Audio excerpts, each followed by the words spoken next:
Hey, it's Eric Newcomer. Welcome to the Newcomer podcast. This week I have venture capitalist Kyle Harrison from Contrary, and we talk about the doom and gloom in venture capital. He's written a piece called VC Contagion, Is Venture Capital Killing Itself? You can imagine how enticing I found that topic. I just gone to the Slow Ventures conference where there was a lot of fear among venture capitalists, young VCs earlier in their careers about their future, among doom and gloom everywhere outside of AI. And then I think everyone is very aware that there's a lot of hype in AI that feels perhaps unsustainable. And so there is a lot of soul searching about that. Kyle, he's a former investor at Index and Cotu, and we dug into information sharing and private information in the private markets. Contrary publishes reports on startups and venture capital. So in some ways, they're a kindred spirit in terms of exposing information about startups to the world. At the same time, as a venture capital firm, they give private advice to their startup founders. So we talked about how he balances that and also got philosophical about the differences between the public and private markets. And then finally, we talked about artificial intelligence in earnest and interrogated how to find opportunity in a moment of so much hype and so much large spending from hyperscaler companies like Microsoft and Google. Before we get to the episode, I want to thank our sponsor, Vanta. Newcomer is brought to you by Vanta. To close and grow major customers, you have to earn trust. But demonstrating your security and compliance can be time-consuming, tedious, and expensive until you use Vanta. Vanta automates up to 90% of the work for the most sought-after security and privacy standards. Save time and money on compliance with Vanta's enterprise-ready trust management platform. For a limited time, Newcomer listeners get $1,000 off Vanta. Go to vanta.com/newcomer to get started. That's vanta.com/newcomer. Thanks so much to Vanta. And now, my conversation with Kyle Harrison at Contrary. Kyle, thanks so much for being on the Newcomer podcast. Thanks for having me. I'm really excited. Yeah, VC in disarray. I don't know. I was just at Slow Ventures at a conference in New York with a bunch of more sort of, up and comer. The concept was, I guess, the partners doing the work or the sort of junior people sort of hustling. And it definitely felt like the nature of VC itself was in question, which I think if you're a young professional, you never want to hear, but was sort of an interesting mood. And you've been writing on this topic. How fucked is VC right now? Or what's sort of your mood on it?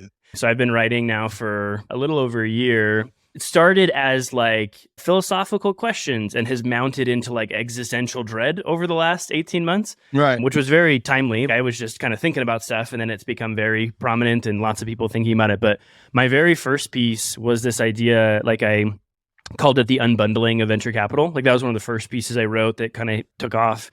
And in it, there's this really good quote from Don Valentine where he's talking about companies, but he talks about like when we invest in companies, we look for specific points of disruption because when there is disruption in a business model or an industry, there's confusion. And when there is confusion, there is the most significant opportunity. Right. So I actually feel that way about venture now. Like I actually do feel like there is opportunity for people who want to be creative, people who are like, no, I'd really like to keep it the sort of couple of white dudes in a room making all the decisions just based on gut and our influence. Right. It's like, well, I don't think that's going to stick around. But for people who actually want to like do things differently and try and create new products for founders and stuff, like I think there's actually a lot of opportunity there, but there is in the interim of disruption, a lot of that existential dread.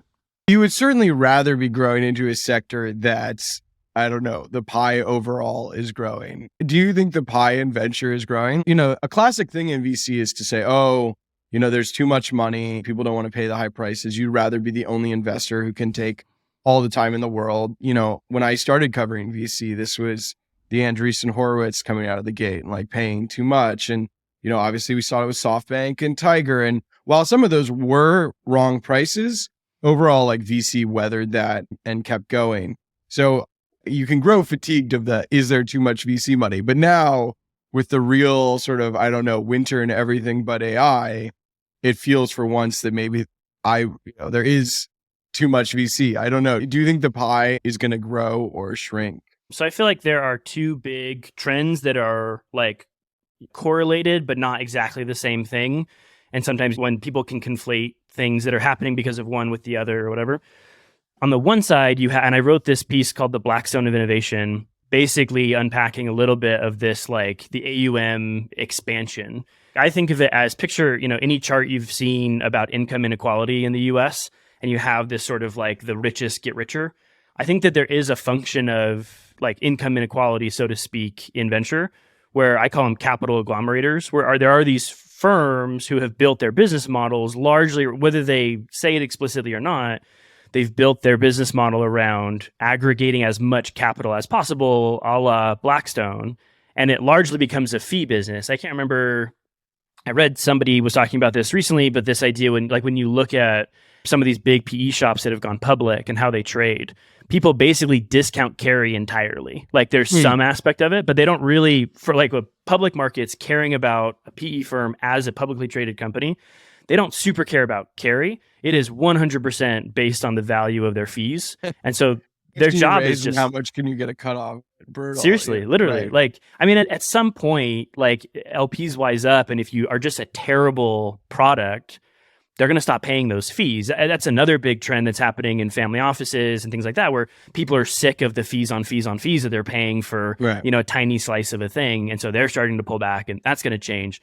But for folks that have good products, but I wrote Andreessen Horowitz, probably had like 500 million some in management fees a year. I mean, you look at NEA raising a $6 billion fund, where their whole sort of message seems to be like slow, steady, reliable. We don't have to, it can be sort of consistent, almost more than, astronomical returns like a USV or something. And then obviously Lightspeed has raised a huge fund. General Catalyst is an enormous fund now. And you talk to sort of smaller VCs, it's like, is that even VC anymore if you're investing such huge amounts of money with totally different, if you're investing in Stripe at, 50 billion like Thrive and others did, like, is that venture capital? Yeah. And it's not even like, you talk about names, like to some extent, like they name themselves, right? There is a saying that like your fund size is your strategy. Anybody who is managing $10+ billion, that is the strategy. Like you can't earn the type of return. You can't earn 5-10x returns on multi-billion dollars of capital. Like that just doesn't happen. Like it's taking this old framework of like, you have a small venture fund, and if you hit it big, there's the power law where you can have 10, 1500x whatever returns. That doesn't work when you're allocating billions and billions, because even the hits, when they generate, a huge amount, like I remember the like sine waves of, at first the information was criticizing Andreessen because their returns were so-so, and then Coinbase went public and they returned their like entire AUM on their Coinbase position alone, and now that's come down, but they did sell, and like there is these sine waves. It's just a different, like I don't know that it's not public equities per se, it's not like venture classic, it is something in the middle. And like the term growth equity has been really bandied around and stuff, and sort of misused. So I don't know the perfect way to like articulate what the strategies are. I tie it more to like, what are the return focuses? And when you look at these massive capital agglomerators, like they're totally okay with 2-3x returns, because people who are trying to deploy hundreds of millions of dollars into one fund at one time, they're fine to have 2-3x returners, right? Like they don't need 10x returns on that size of capital.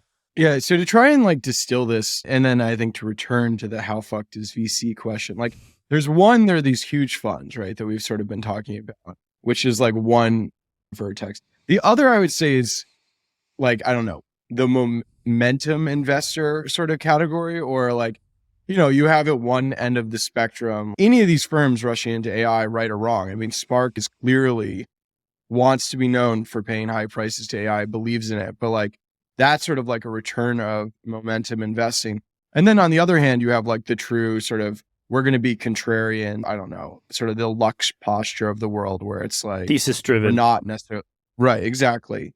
And yeah, I don't know. How do you see that overlaying on this sort of like capital or not piece, where it's the sort of conventional wisdom versus sort of, I don't know, counter to? Yeah. So Bill Gurley had this line that I quote a lot. I quoted in the piece I shared with you. It's back from like 2016, But he talks about how like in, the 90s, if a company had raised 30 million bucks before they went public, that was crazy. Now it's like they've raised way more than that on standard. That's a Series A. Like 30 million is a Series A in some cases. And so there's all of this capital was going into these companies. Again, 2016, like this has only gotten worse since then. But all this capital going into all these companies, and he talks about how it makes these just like voraciously hungry unicorns that have built their models around sustainability. And in that same piece, I talk a lot about this like sine wave of how long can you maintain sustainability or unsustainability. And venture has just allowed that to like be prolonged, where you can stay unsustainable for a really long time. And then where you get to the point where like you have crap like Dara at Uber, freaking whatever, $30 billion of revenue or whatever, saying a couple months ago, maybe a year ago now, basically like, hey, like this next phase is going to be different. We need to take a step back and we need to figure out if our unit economics really work before we go big. And it's like, right. And it's like, what is the definition of big if not Uber? Right. But like venture has just allowed these companies to remain in unsustainable territory for a really long time. And then all of a sudden overnight, they have to make this shift. And it's like, especially when they're big, they don't shift like that. And so I feel like that is a huge force that venture has allowed. Now the question is like, venture, the outcome for venture is going to be dependent on, we have a generation of really cash hungry businesses. Can they turn off the cash hunger and still continue to grow and still be big outcomes and stuff like that? And if they do turn off the cash hunger and they go on a diet and they still can become big outcomes, that's the real existential question is like, oh crap, you're telling me we didn't need to funnel hundreds of millions of dollars into a company to get it to be a multi-billion-dollar outcome. They could have done that anyway, which is basically the gospel that Paul Graham has been preaching since 2013, where it's like, hey, like there's going to be situations where more money is not going to help you, or you could grow without it, in which case don't raise money, or definitely don't raise a ton of money. And everybody's just been like, it's just what you do. But that might change. You have great illustrations of this. I would almost put it as, does blitzscaling work in a non-zero interest rate environment, right? And also, if you were blitzscaling, can you come back from it? I mean, that's, I think, the question with the Uber Airbnbs. Because as you chart out, it's like VC made businesses maybe that were impossible possible, but are they sustainable now that they made them sort of possible, right? Or were they just possible because that Bill Gurley loves I think there's an SNL sketch where it's like, if you get the bank that gives somebody, $2 for $1, like people will take that trade all day, and customers are pretty rational. Drivers are pretty rational. If you're going to pay them more than it's sustainable to work, then for a while, it's going to be a great business. I mean, that top line looks amazing, right? Like it looks, if you're just focused on the top line, that's an amazing business. I mean, on the other hand, like Lyft is dying. Right? It's like crashing. They clearly are trying to sell it. Like the market cap is tiny. The founders are gone. That could give Uber an opportunity to actually be sort of a nice monopoly business like so many tech people like. And I personally think Uber has gotten to the point where it's, it's working on some level. Do you disagree, or you think it's like... It is working in the sense, so I find myself all the time talking about like hungry hippos. Like if that's the game, if it's just like open your mouth as much as you can and take as much as you can, that's the game. Uber's crushing it at that. And I think it's also an argument for like in a commodity market, which for a long time, I remember, 2014, would have been like 2013, 2014, like Uber and Lyft, investors in Uber and Lyft used to make the argument that it was not a commodity, that they offered very different experience. It was very much the black car versus the your buddy with a car, right? Remember the pink mustaches? Like they tried to be super different products, and they have entirely commoditized. And so if you're going to go chase a high volume, low value commodity, there is an argument for like spend like a drunken sailor, sprint as fast as you can, get everywhere as quickly as possible. So you're the only thing that people look for. In that commodity market, they did that really well. Did they need to, they've lost $30 billion or whatever since they went public, like just since they went public, not even including all the money they spent before they went public. That's a huge amount of capital for the value that they have. Is like the long-term blended return on capital. Does that equation make sense? I'm not sure. But like the early investors made a crap ton of money. And so for them, perfect. For the LPs in those early funds, perfect makes sense. For the early executives that made a ton of money, perfect makes sense. The sort of greater fool's game, right? The who gets left holding the bag, Like, is Uber going to stick around forever as a long-term sustainable company? It hasn't yet proven that it can repeatedly prove profitable results. Like, Right. I think it could get there. And if Lyft goes away, that makes it even easier and stuff, or you get into this monopoly situation. So I'm definitely not like going out and shorting Uber, but there's a broader question of like, was that the best capital allocation output equation that we've ever seen? And I feel like the answer is probably no. Right.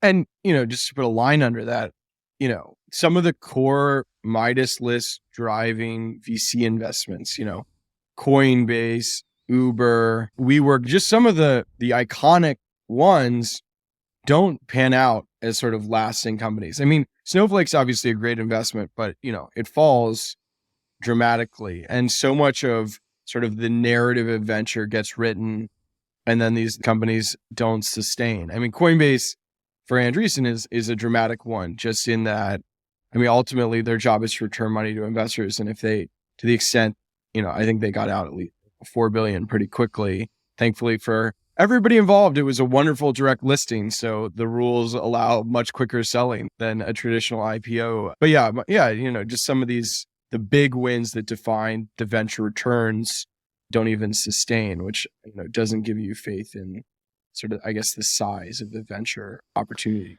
forward. Well, and there's definitely like a generational shift in the kinds of companies that got built.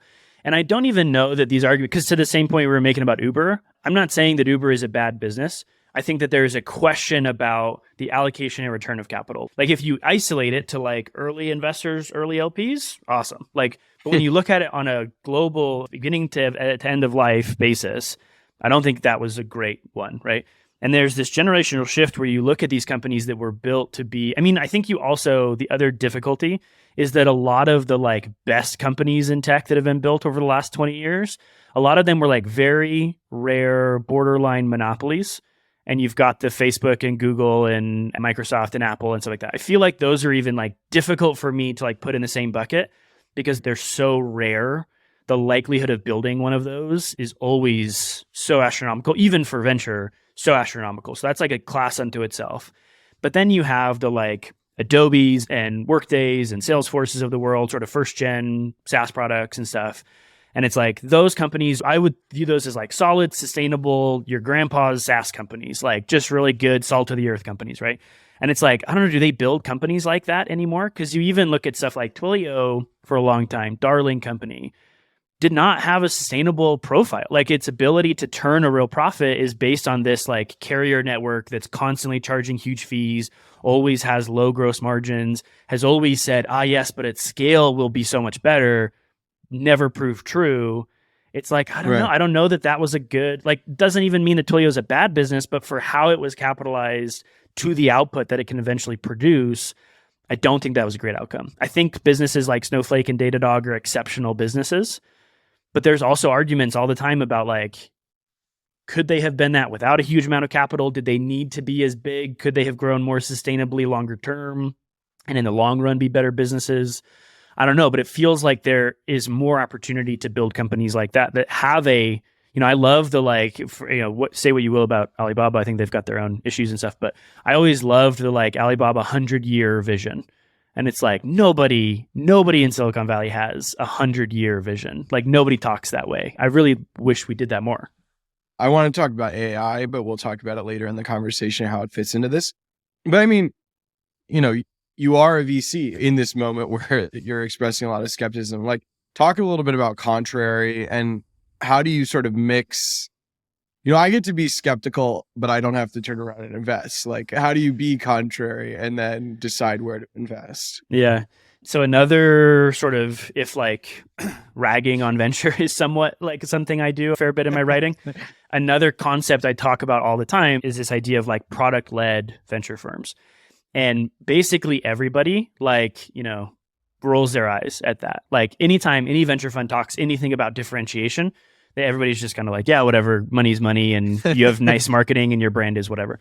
But when I talk about product-led VCs, it's not, lip service, but it's also not like AI bot. I can't remember the name of the fund, but there's a fund in Europe that's a little bit doing this, like creating an AI bot that maybe doesn't tell them yes or no, but basically like ingests all the information. And it's like, I don't think it's that.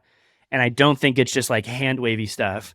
I think it's just clearly articulating a value proposition for like, what is the job to be done that a founder might have and why do they hire your money? And one of the biggest problems in the capital agglomerator world. And just before you get into this, you were at Co2 and Index, right? I mean, you've seen traditional venture, just to give you a little like cred. You get like sort of that pitch. And so this is having seen that experience, some of your view here. That's right. And again, like it's no discredit to these firms that I've worked for. Everybody that I've worked with has been really great. Like it's more a function of like the broader landscape. And you basically, what you have is this race for everyone to become the everything story in venture where, I don't know, name me a company that Andreessen says, like, that's not a fit for us. Maybe it's not like they pass because of metrics or because of founder or whatever, but just like this is a company that does this at this stage. Is there a single one that a firm like Andreessen would say, oh, we don't really do that? It's like, absolutely not. We'll raise a fund for that. Right. It'll be totally separate and it's going to be great. Exactly. Like, American dynamism. If it's good for America, it'll be an investment. Yeah. And again, which, like, I mean, might be good for us, for the country. Totally. I guess I should cheer for, I don't know, the Saudis or whoever wasting their money on like building up pro-America companies. But anyway, but a very broad mandate. That's right. And I know Catherine and I really like those guys. And I think that is a strategy and stuff. But I think it becomes really difficult. Like when you try to be everything for everyone, it becomes really difficult to be really good at a specific thing. And the way that they've tried to do it, I call it sort of fiefdoms, where these large firms have created fiefdoms within their empire. And so you have kind of a Chris Dixon fiefdom and crypto and, the American Dynamism team, whatever. Sequoia's done the same thing. But a lot of those folks, I think they struggle to have like a really clear, articulate product. And so what they become is just like, well, that's brand value. Like if I can attach the Sequoia name to my company, Mark Andreessen calls it borrowed credibility, right? And that's totally legitimate. Like there is a world in which like just having borrowed credibility is enough that if that VC never called you back, but that helped you close customers because people know that name, right? That's a product. Like that's fine for that to be your product. But I think what you have is like, that's these firms and they have argumentatively like, big groups of capital, maybe some brand value, whatever. And then you have this sort of like in size, at least like long tail, sort of mid-ground, long tail, whatever. And I think the folks that are in the biggest trouble are folks that have no discernible value proposition, where they have no way to articulate, here is why you hire us. And if you come to us and you say, I want you to do this, and we can say, hey, we're not the best fit for that. One of the things I respected about Index is that of a lot of the like most successful venture firms, of which Index is certainly one, I would say Index was one of the most focused of the sort of top firms, right? They have a multi-billion-dollar growth fund, but it's not a $10 billion growth fund, right?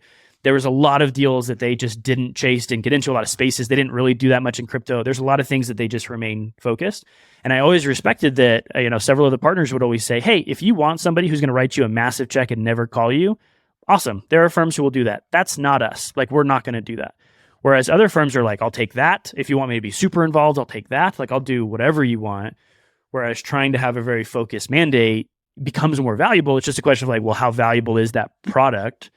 And I like that world better when VCs are held accountable for like, can you actually articulate a value proposition? And that's what we try and do at Contrary, is have a really specific value proposition that's a fit for some people and not others. I think of you all as doing, great writing about startups and venture capital. You have these reports on private startups.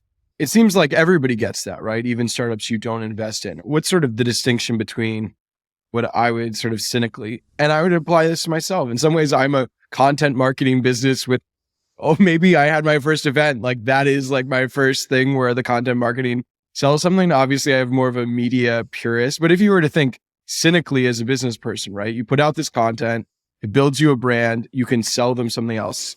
I sell them itself, and then I guess an event, you sell them, we can invest in you. But what do they get that's differentiated from other startups after they're part of your portfolio? Yeah, so we actually think about our content because we do have a lot. So we have at least 2 series. So Contrary Research is a big effort. You kind of talked about it a little bit. But we also have Foundations and Frontiers, which is going deep into specific technology, not always specific companies, but like deep into AI, deep into batteries, deep into satellites, whatever. But that content is, I would think of it like a SKU within our broader product offering. The core of Contrary, and the way that we think about it fairly differently, is we think of ourselves as very people-centric investors, which is another thing that everybody says, but we kind of put our effort and our money where our mouth is. So for Contrary, we started years ago where the thesis was if we can identify the sharpest people in the world as early as possible, sometimes years before they start companies, and build an offering that is valuable to them throughout their career, we have this unfair advantage to work with them as they build the next generation of great companies. And so this started as even finding people as early as like undergrad and grad school who wanted to be founders someday. They had other ways of demonstrating that they had, high slope in their career, that they were really ambitious, whatever it was. And we'd identify them and then we work with them in school, and they would be scouts with us and they'd help us find companies, but it was also a way to help introduce them to the world of startups. And then they graduated and we built a talent function and we helped them find their first jobs. We helped them with comp negotiation. We helped them think about all those things. And then they got to the point where they said, hey, maybe I want to, join an early stage startup, not a bigger company or whatever. And so we started doing this sort of placement where it helped them think about how are different private companies positioned. And then when they finally, after sometimes we know people for 5 years, 6 years before they ever start a company. Once they start a company, it's like, great, we want to be your first check. We can help introduce you to co-founders. We can help you with early customers, whatever it is. We want to be on that journey even years before you start a company. And so two things, like number one, Contrary Research came out of that, which was this idea where we have these, and now we've built our community to about 500 people. Of that 500 person community, often we get the question of, hey, these are sharp people. They don't really necessarily need our help getting jobs. It's more like they like having a trusted person in their corner as they think about all the opportunities they have. Right. And so they might say, hey, I've got job offers to these 3 private companies, one Series B, one Series A. How do I think about them? One Stripe, whatever. How do I think about those businesses? Like I know the people, I know the product, I like the people, but what's the investor's perspective? And we would do it ad hoc where we'd say, well, here's how to think about it. Here's the upside. Here's the opportunity. But it was like, let's productize this and turn it into a function. And so Contrary Research was born to give these people perspective on these companies as they sort of traverse their career.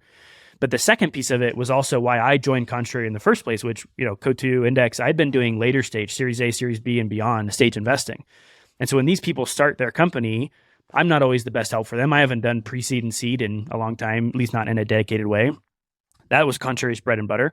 But what we started to notice was, hey, when you pay attention to a lot of really sharp people, where they go is actually a pretty strong signal.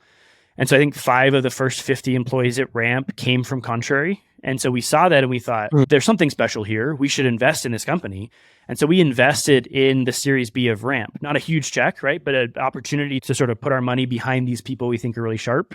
And even from the Series B, that's worked out really well, right? Similarly, we had, I think, 7 or 8 people at Retool. We've had a handful of people at Anduril, a bunch of folks at Stitch. Like, we start to see these companies, and then we have the opportunity to not only place great people there and stay close to them, but also go invest in those companies. So I joined to build out that Series A plus sort of practice, because before we were doing it in SPVs.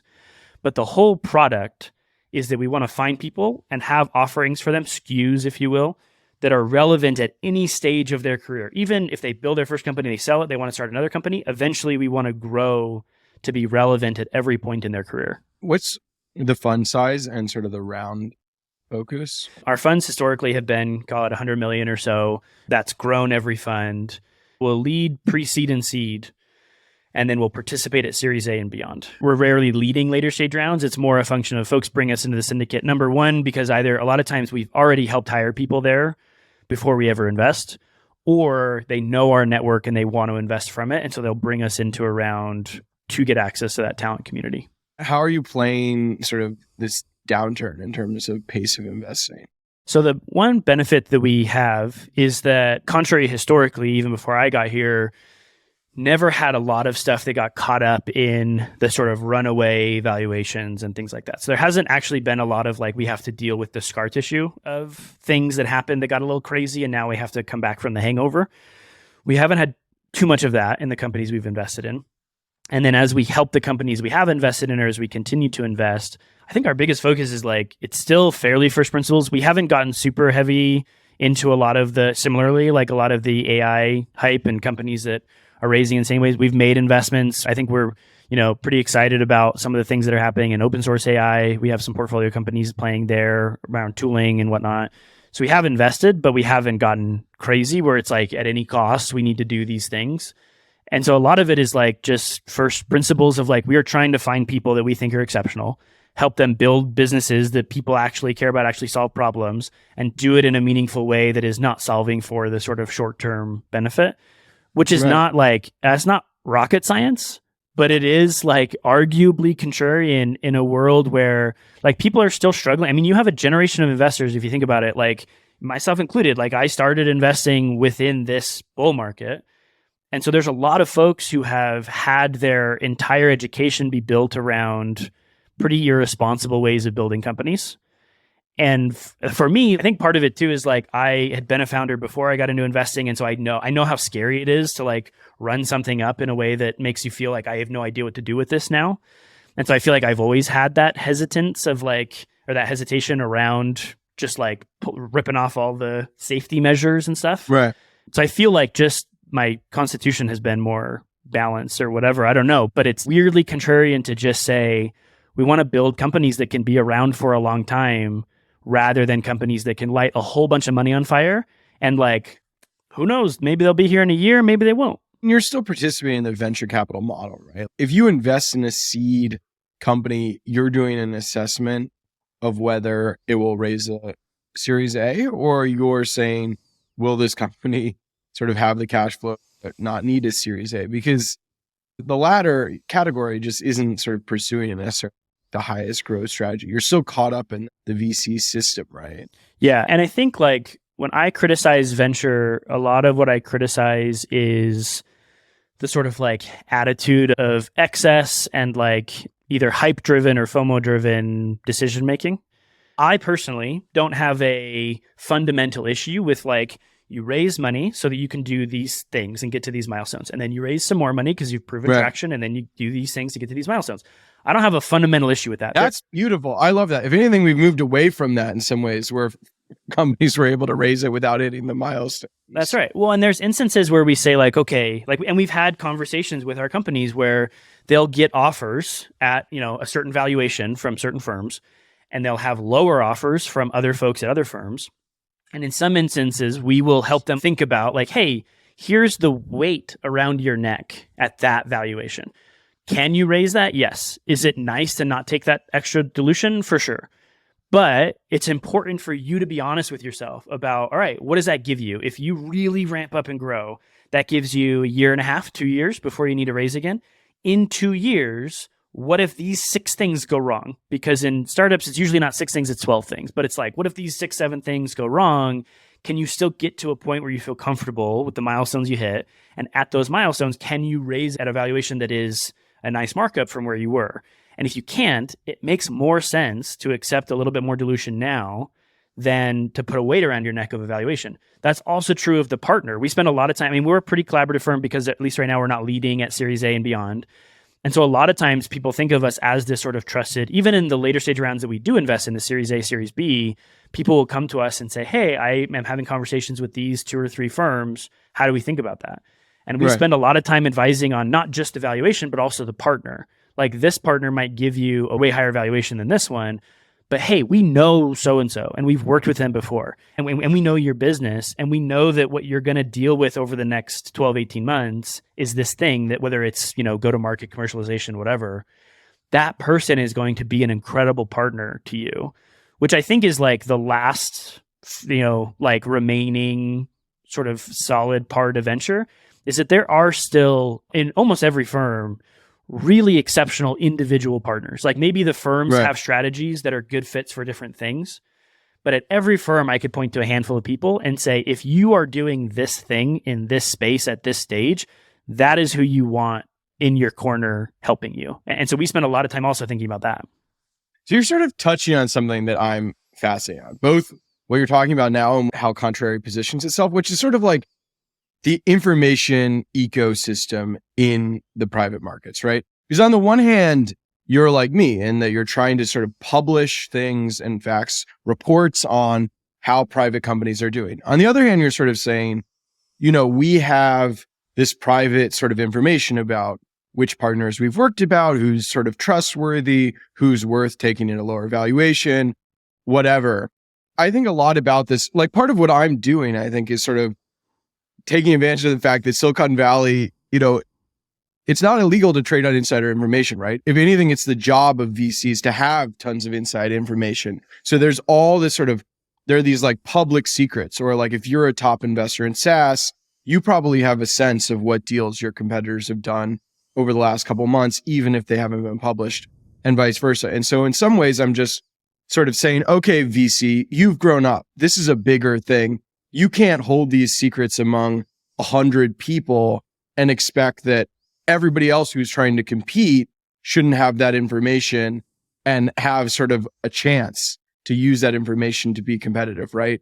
Like that basically in VC overall, the sort of backroom deals that like a Michael Arrington might have written about, where like VCs were literally like colluding on the prices of rounds. Now, there's enough sort of competition that, I can build a business sort of providing people information about what's going on and trying to expose some of these secrets. So that's sort of how I think about it. And to me, I guess what I want to know is just, how you think about this relationship for your own business of what you expose and what you hold like as information for your founders, and how you think generally of this sort of the secrecy of the private markets changing over time. Again, similarly, I think there are like a few things happening that sometimes get conflated, but are not always exactly the same thing. On the one hand, you have the like trust between a founder and an investor, and a founder gets to decide how much building in public they want to do, so to speak. And it's not on me to decide like how much information should be out there. So if the founder doesn't want their valuation to be known, that's a decision that they make or whatever, or specific details, how many term sheets they had, whatever.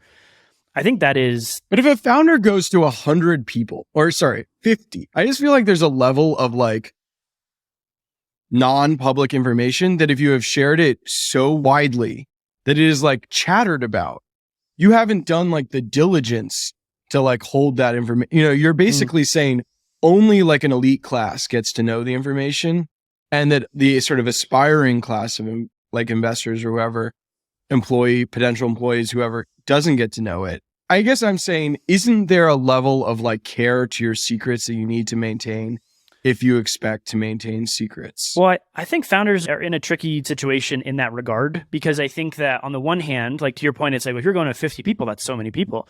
And it's like, well, like, especially in this environment, in many instances, like it's hard to know who will do what. Like there have been instances where I've been surprised where I was like, man, I thought so-and-so was closed for business, but looked like they did this thing or that thing or whatever, or they did this thing and they got really aggressive about it. Whereas every other thing I've sent them, they haven't been even willing to look at or whatever. So there's always a level of like VCs are manic depressives in some regard. And so like, they don't know what they want. How are you supposed to know? And so you kind of you have to cast a broad net to 50 people. Right. It's just part of the engine, right? And then in terms of like, hey, like you've shared all this stuff with these people, it's like, well, yeah, but that's because I need those people to do a thing. If I have like a customer list, like I have a list of all my customers' names and how much they're paying me, I don't want my competitor to have that information, right? Because it's early stage, like we're still figuring out our product. And if that person can go name by name and say, hey, we'll give you a $5,000 discount, or we can do this and we know they can't, or whatever, and we didn't even know you were working with them. Like, I don't want that out there. So there is a spectrum of like, they should have some privacy still as they're trying to build what is a very difficult thing to build. And they don't need to share all that stuff. Like there's some elements of that in most companies. That's like a different thing. I think the thing you're really talking about more so is this like gossip economy that exists in venture, where it's like you get rewarded for knowing who did what and where and why and when and whatever. And I think that I struggle with that because it feels like not so much like that it's because like there's lots of industries that are gossipy, like lawyers gossip about who's defending who or whatever. Like there's gossip everywhere. The difference is that it reinforces that. I have another piece that I'm working on right now, sort of a play on Patrick O'Shaughnessy's podcast, but it's just invest like the rest. This idea of like, we are just a bunch of lemmings of capital, just chasing everybody off the cliff and stuff. And I feel like one of the things I don't love is that the sort of rumor mill, it just like reinforces dramatically this feeling of FOMO. What's his name? Rashad at Redpoint that does a lot of their content. He had a TikTok about this yesterday where like after they close an investment, he's like, so who else did you have term sheets from? And they're like, oh, it was just you guys. And he's like, no, but you were talking to other people. Like, who were you talking to? And they're like, well, like we sent them the data room, but they never responded. And he's like, right. Oh man. And like the fear of like, not only is it helping you make the decision, but it's making you question the decision after the fact when you find out, nobody else cared about this thing. Right. That's the stuff that I think is like pretty unhealthy. Whereas like in public markets, you kind of wear your pride and your shame right out in the open because you've got a 13F and you have to say like, my portfolio is my thesis. And like, here you go. I've got money. I mean, you look at like Cathie Wood and it's like AI is one of 5 pillars or whatever. And she sold like 60% of her NVIDIA position 4 or 5 months ago. Right. And it's like, I don't know, man. I feel like everybody, like that's the thing you should have been betting on if that's your vibe. Right. And it's like, but hey, she has to wear that shame publicly. Right. And it's like, that's a different vibe than in venture. And I think that is unhealthy. Yeah. The gossip economy. I mean, and you're right. But that sort of, in some ways, aligns with what I'm saying is that these are very loosely held secrets, right? If you're raising around, you almost want the gossip that like Sequoia's looking at me, Benchmark's looking at me. You're like, they're not necessarily, the founders are not generally like leaking that directly to me, but they are definitely like letting it be known, like, oh, we're talking to blah, blah, blah. And so then it gets out to a wide range of competitor VCs who might, I think in the founders' minds, push up the price and make Sequoia pay whatever like the market should be, right? And those games are happening over and over again. And it's just so barely, I just think if the information is getting out so widely that it's just like sketchy to me that it's not publicly talked about. Having spent time at Coatue, you've seen the like how public market investors work. And I have a lot of respect for that. Like there is a specific paradigm of disclosure and companies have to share things and everybody has the same information and it's illegal not to. And companies are forced to articulate their business in a very specific way. Right. I think that there is a lot that the private markets could learn from that. And I wrote this other piece about the professionalization of startups. But it's basically, to your point, a little bit about venture, but it's true of startups as well, is that this is not necessarily the same as like the sort of 80s and 90s old school, everybody's building in a garage, whatever. Like building startups has to some extent become professionalized where like the playbooks are known, the principles are known, the tools are there, everybody has them, whatever. And so I think that as you lift that, both venture and startup building in general could learn something from sort of public market disclosure. I don't disagree with that. I think there could be a lot more transparency. What's your view on, like I imagine a hedge fund, like a public market investor. Obviously they have to follow all these rules we're talking about, but they buy satellite imagery and try and figure out how many cars there are in the Walmart parking lot ahead of the quarter. Like that's the sort of dream, right? You have these like data sources that give you an edge that are sort of not material, non-public information. But what's your sense of like the top private market investors and how much they have a data edge, right? I mean, they have all the companies they looked at. They're obviously building sort of like multiples and, they're building models based on the private companies they see that other people don't have. What's your view as someone who's like thrusting, I guess I'm particularly interested in your perspective, both having worked at these places, but also as someone who in some ways is thrusting information into the public about private markets by, writing these research reports on startups. How much intelligence do you think good firms have relative to what is on the open internet? I think you'd be surprised how much information there is out there. Because it's also to your point of like founders go out and tell 50 investors their stuff, right? If they have 100 customers, those customers also know quite a bit about their stuff. And so there's an element of like, anytime you interact with anybody, there is information leakage. And so like Tegas exists literally based on my ability to go talk to a ton of customers and ask them questions. And not all of them are going to be super flattering. Like I've had plenty of calls where people are like, yeah, we're probably going to churn off anytime soon. And it's like, well, that's a relevant insight, Right. And it's like, I've actually had instances where there are times when like I will relay that information to a founder and say, hey, I was chatting with somebody, I'm doing this call, we're looking at whatever. And it's like, just so you know, like that person is not happy with this and this, like you should know that. Like there is this sort of information economy that flows and stuff. Right.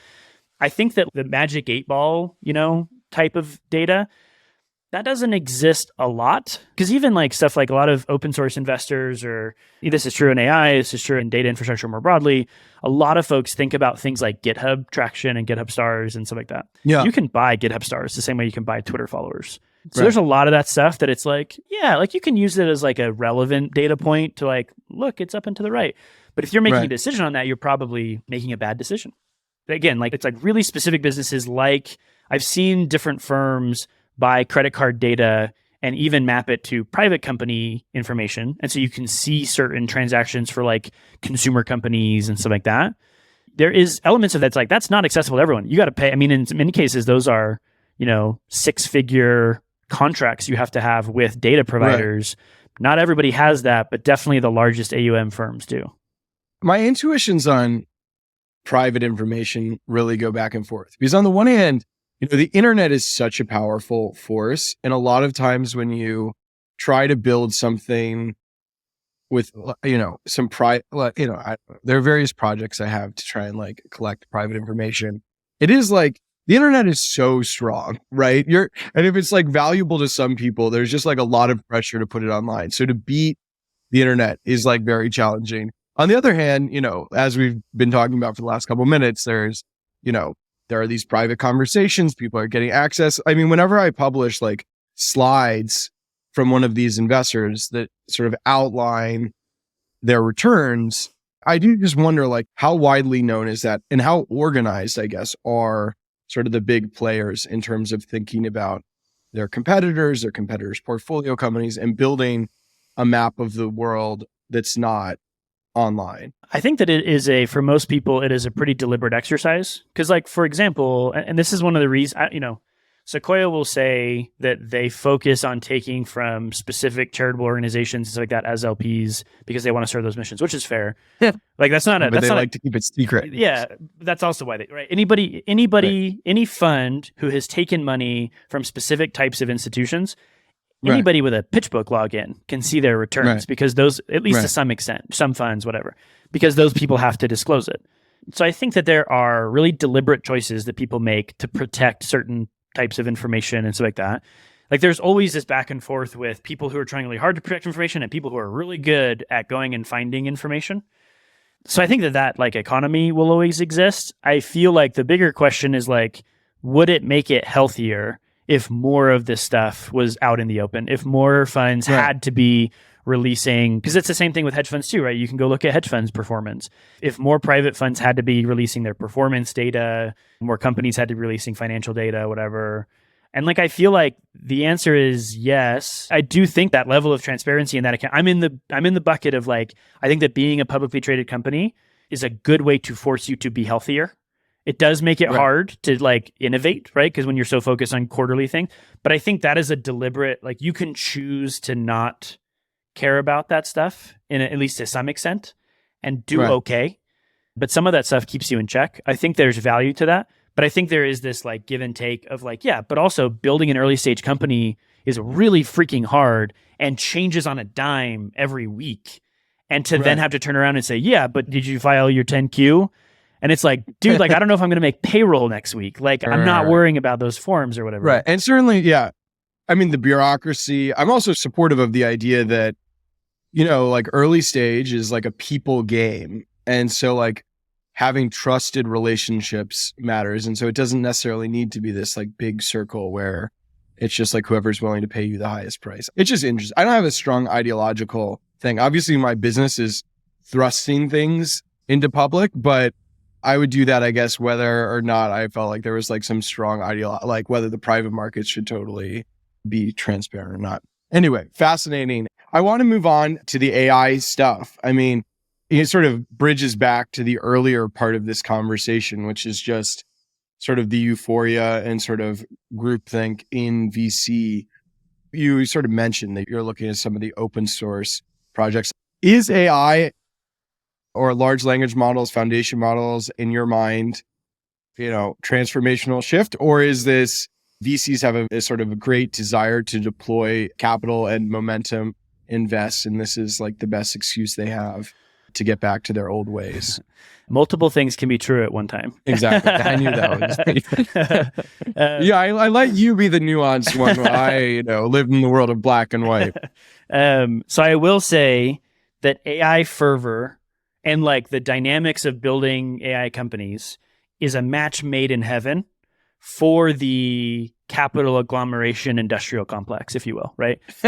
There's our headline, yeah. If you're trying to raise a crap ton of money and deploy it into things that eat a crap ton of money, AI is a pretty good place to do it, right? At least now, even somebody pointed out recently, the step function cost decline in training models and stuff, which is true. That's a really important trend to understand, is that building AI is not always going to be as expensive as it is today. Like there's a bunch of things that we're changing. Sam Altman talked about the sort of the next generation of AI or whatever is not going to be about the largest model. There's other ways to drive higher quality models than just can we add more parameters or whatever. But in this moment in time, you have companies that eat a ridiculous amount of capital and people who have a ridiculous amount of capital and are too afraid of most things, but are very excited to deploy capital into this thing. And I personally, I don't know that that is a good thing. Like, I think that there are a lot of these AI hyped investments and companies that this is just going to be another 2020, like the same hangover that we're dealing with from 2021's excess. We're going to deal with that again in a lot of these companies. Right. For the listeners, like, why are they still talking about Uber at the front of the conversation? In some ways, the AI thing is the blitzscaling thing, right? On demand, all the money was going to subsidize the network effect. Here we're going to like subsidize, I don't know, a lot of synapse firings in large language models. But there's this same like, will that large investment pay off, or would it be wiser to work with like a smaller amount of money? But I do think that one of the things that that is sort of gotten away in the narrative is how much marketing is a piece of this. Amjad, and in fact, at Cerebral Valley, Amjad made this point. He's made it again a couple times. Amjad, the CEO of Replit, which is one of our companies, and I'm a huge fan of him. And I think he and I see eye to eye on a lot of things. But he made this point that Microsoft, like they would talk about sort of the first contact with AGI, and then they change it to like sparks of AGI, and they talk about it differently. And it's like, for them, it's marketing. Like they're trying to get everybody talking about this thing. But there's this whole other world of people who have made their entire careers off of like doom storming around AI, and they love that. And so they feed off of each other, and it's just this like nightmare cloud. It's beautiful. But like, right. The companies that want to be hyped say it's like going to be the new coming of God. And then the people who are like professional critics and want to testify before Congress. Yeah, it's not going to be a benevolent God. That's their talking point, right? But I think that the thing that VCs get caught up in is that it's like, yeah, sick. Like these companies that can like, yeah, it's marketing and it's hype. And it's like, yeah, but like looking at OpenAI as a startup success story. OpenAI is a great company, has done a lot of great things. I think anybody questions that is not paying attention.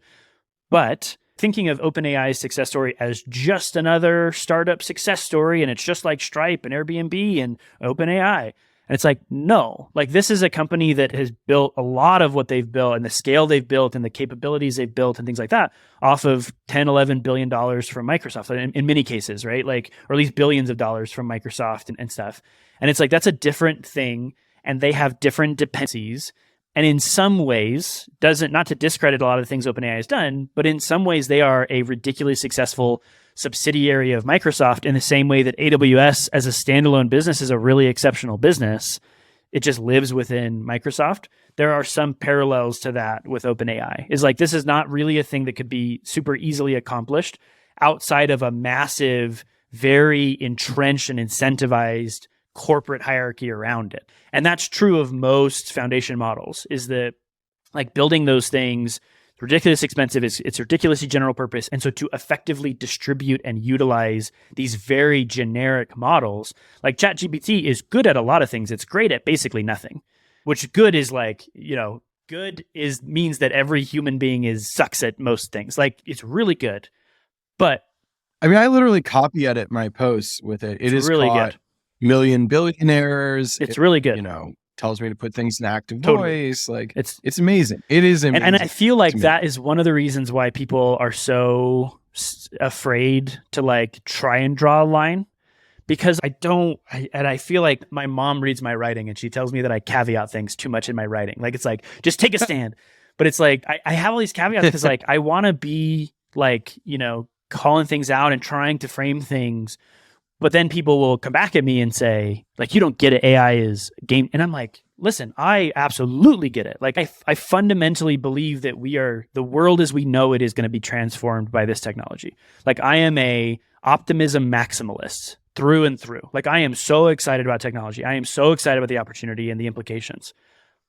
But there are pockets within this world, some of which are better than others. And I think that massive concentration of power and influence with a technology like AI is really dangerous. And that is where we're heading. And it's really scary to see OpenAI talking so much about regulation, because it's like, yeah, for sure they're going to be involved, and they're going to be in the room where it happened, helping write the regulation that protects them.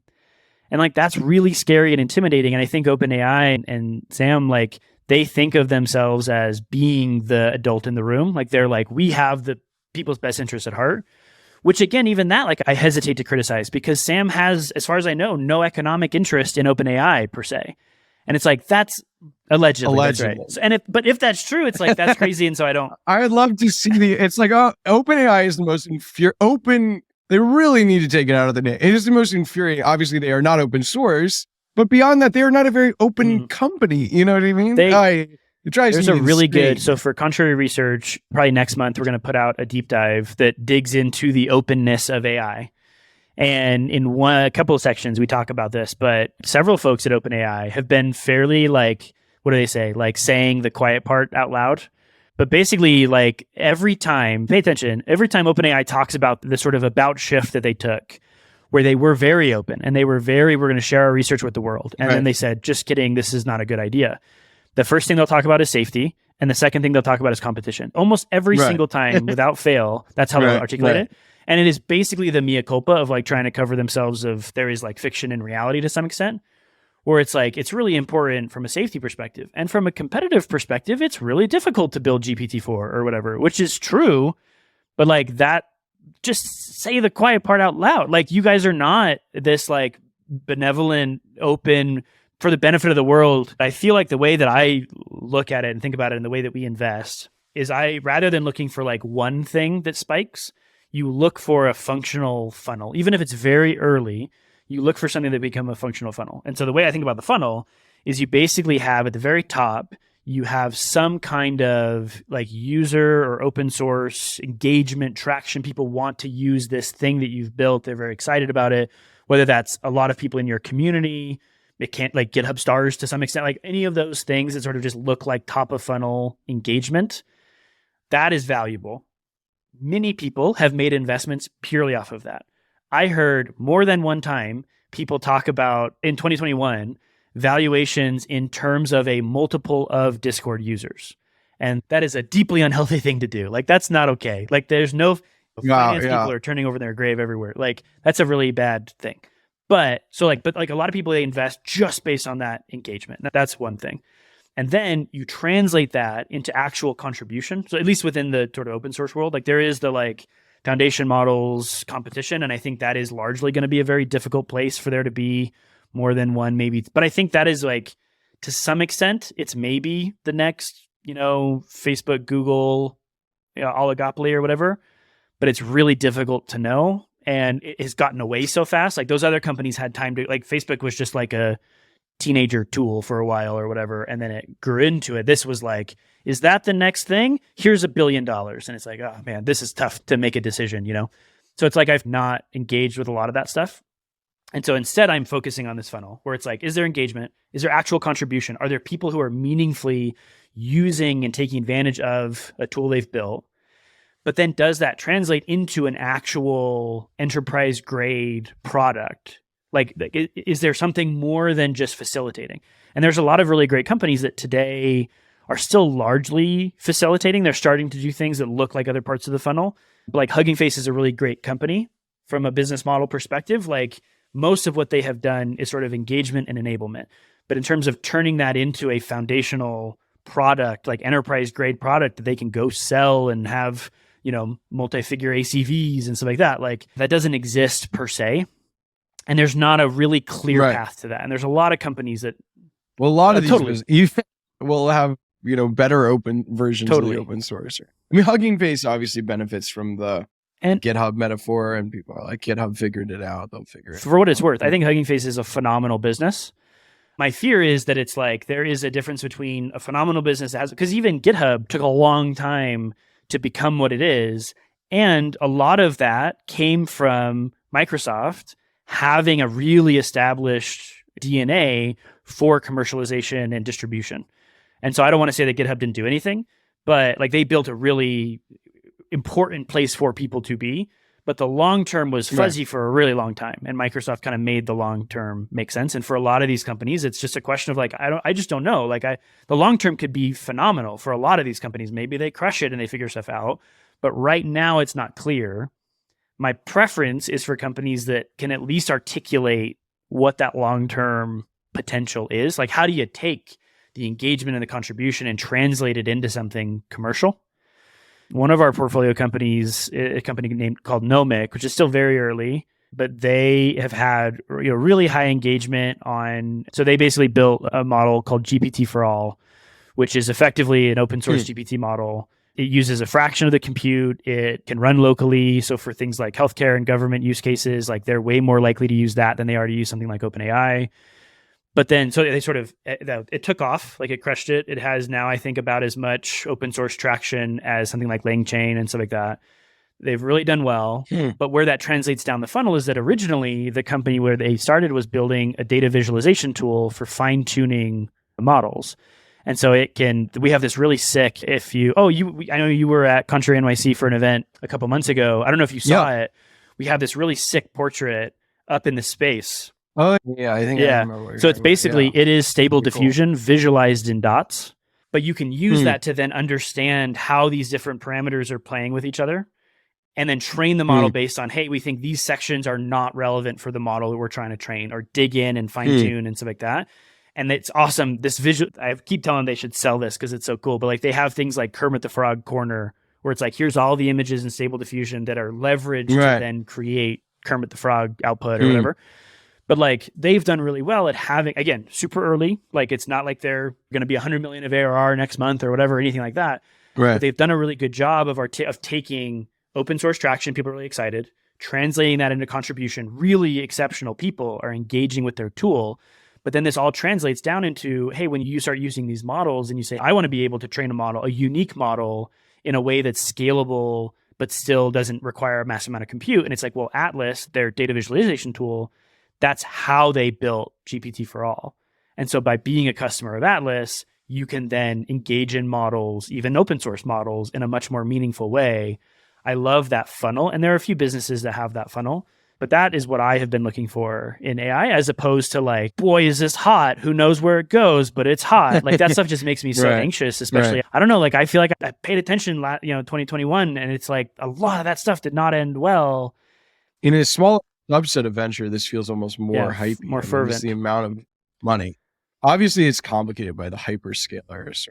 Anyway, we could talk about it all day. Thank you so much for coming on the podcast. When I launched Newcomer, I articulated a vision of contrarian optimism. I think because journalism had been so negative. So certainly feel a sort of kindred spirit in both trying to be optimistic while being somewhat contrarian. So great to get to talk to you on that. No, this is super fun. I feel like we see things eye to eye for sure. Also, I've been told multiple times that we look very similar. I think the beard and the glasses, the hat. Yeah, I was gonna let the viewer put that together themselves. But yeah, we even wore your hat's black. Mine's on my Cerebral Valley navy. The headphones aren't helping. They're not a normal accessory, but it's adding to it. Right. Yeah, I think they're the same exact headphones. Not great. So yeah. It's been fun. Thank you for having me. All right. Thanks a bunch. Thanks so much. That's our episode. I'm Eric Newcomer. This has been the Newcomer Podcast. I hope you enjoyed my conversation with Kyle Harrison at Contrary. Shout out to Vanta for sponsoring this episode. Thanks so much to Tommy Herron, our audio editor, Riley Kinsella, my chief of staff, Young Chomsky, for the wonderful theme music. Find us at newcomer.co. Subscribe if you haven't already. That's the lifeblood of this podcast and newsletter. Paid subscribers to Newcomer, but also we appreciate your likes, your comments, your reviews on Apple Podcasts. We're on YouTube, we're on Spotify, we're on Apple, wherever you get your podcasts. We'll see you next week. Thanks so much. Goodbye, goodbye, goodbye, goodbye, goodbye, goodbye, goodbye.